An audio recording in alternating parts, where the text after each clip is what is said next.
Ronggo Warsito menguak ciri-ciri Satrio Piningit menurut Serat Djoko Lodang. Raden Ngabehi Ronggo Warsito III yang bernama kecil Bagus Burhan dikenal sebagai pujangga dari Kasunanan Surakarta.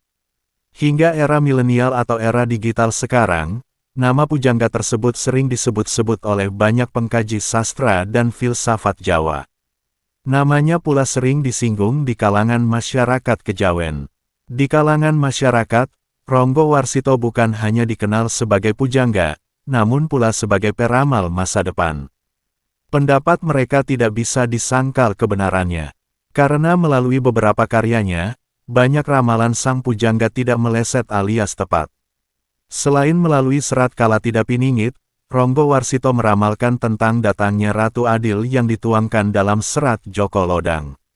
Melalui naskah tersebut, Ronggo Warsito pula menjelaskan tentang ciri-ciri Ratu Adil yang akan membawa keadilan di muka bumi Nusantara.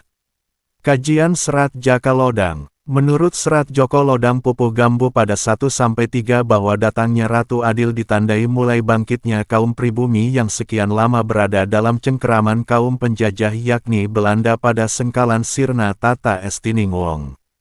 Sengkalan yang menunjuk tahun Jawa 1850 atau tahun-tahun 1919 sampai tahun 1920 Masehi. Tanda kedua tentang munculnya Satrio Piningit Ratu Adil yakni kebobrokan mental manusia yang terjadi pada Sengkalan Nir Sat Estining Urip.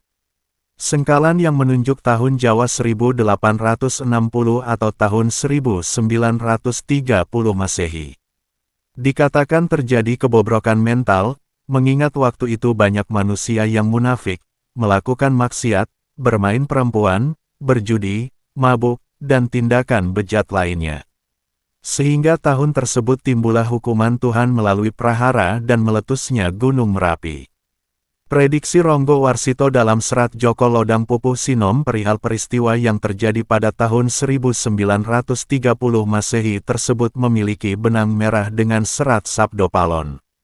Di mana meletusnya Gunung Merapi tahun 1930 dimaknai sebagai simbol timbulnya Sabdo Palon yang merupakan jiwa dari Satrio Piningit Ratu Adil.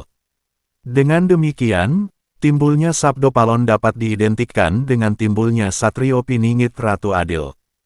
Tokoh ideal yang akan datang serupa angin, menyapu awan pekat yang menyelimuti langit hingga matahari membinarkan wajah pertiwi.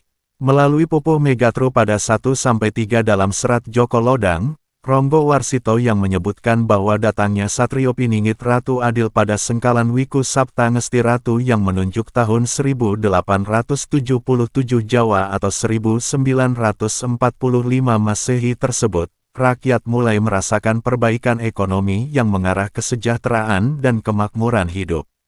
Mengingat pada waktu itu atau tepatnya pada tanggal 17 Agustus tahun 1945, Indonesia memproklamirkan sebagai negara merdeka.